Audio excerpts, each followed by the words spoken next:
السلام علیکم پیارے بچوں، میں امید کرتی ہوں آپ سب خیریت سے ہوں گے۔ آج ہم پڑھیں گے اسمارٹ اردو کی تیسری کتاب صفحہ نمبر 7۔ سبق نمبر 2، ام المومنین حضرت خدیجہ رضی اللہ تعالیٰ عنہ۔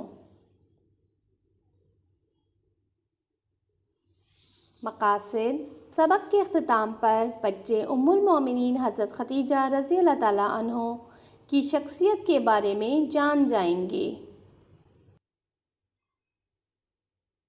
جب رسول اللہ صلی اللہ علیہ وآلہ وسلم کی عمر مبارک 40 سال ہوئی تو آپ صلی اللہ علیہ وآلہ وسلم پر اللہ تعالیٰ کی طرف سے غار حرا میں نزول وحی کا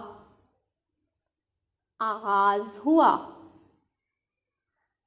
آپ صلی اللہ علیہ وآلہ وسلم نے حضرت خدیجہ رضی اللہ تعالیٰ عنہ کو تمام تفصیلات سے آگاہ فرمایا تو آپ رضی اللہ تعالیٰ نے ایک حوصلہ مند بیوی کی طرح آپ صلی اللہ علیہ وآلہ وسلم کا ساتھ دیا اور سب سے پہلے عورتوں میں اسلام قبول کیا۔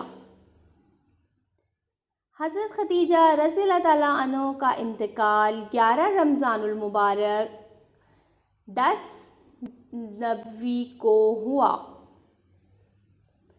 اور انہیں مکرمہ کے قبرستان میں دفن کیا گیا۔ وفات کے وقت ان کی عمر 65 برس تھی۔ ان کی وفات سے رسول اللہ صلی اللہ علیہ وآلہ وسلم کو بہت صدمہ ہوا۔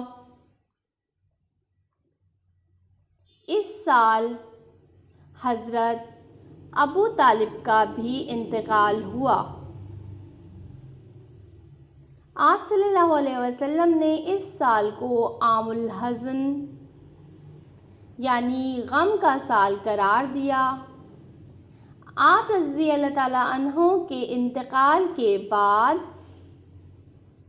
حضرت محمد صلی اللہ علیہ وسلم فرمایا کرتے تھے، ترجمہ: مجھے اس سے بہتر اور مہربان رفیق حیات نہیں ملی۔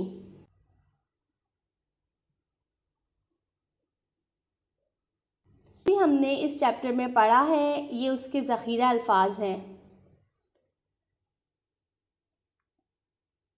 شرافت کہتے ہیں کہ شریف، اچھا، نیک۔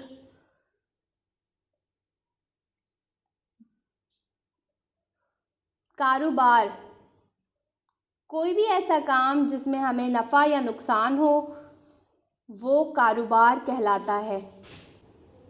صداقت کہتے ہیں سچائی۔ غلام کہتے ہیں نوکر۔ بلند کرداری، جس کا اعلیٰ اخلاق ہو، جس کا کیریکٹر اچھا ہو، یہ ہوتا ہے بلند کرداری۔ نزول وحی، وحی کا نازل ہونا، وحی کا آنا۔ دیانت داری کہتے ہیں کہ آپ اچھے ہیں، نیک ہیں۔ خدمت کہتے ہیں کسی کا خیال رکھنا، کسی کا کام کرنا۔ قبرستان، جہاں پر ہم مردوں کی تدفین کرتے ہیں، جہاں پر ہم جب لوگ مر جاتے ہیں تو وہاں ان کو مٹی میں جو دفن کرتے ہیں، مٹی میں جو دباتے ہیں، تو وہ جو ایک جگہ ہوتی ہے وہ جہاں پر سب کو دفنایا جاتا ہے اس کو کہتے ہیں قبرستان۔ وفات کہتے ہیں مر جانا، اس دنیا سے چلے جانا، اس کو کہتے ہیں وفات۔ گھر کا کام۔ سبق: ام المومنین حضرت خدیجہ رضی اللہ تعالیٰ عنہ کی پڑھائی کریں اور کاپی میں ذخیرہ الفاظ لکھیں۔ شکریہ، اپنا بہت سارا خیال رکھیے۔ اللہ حافظ۔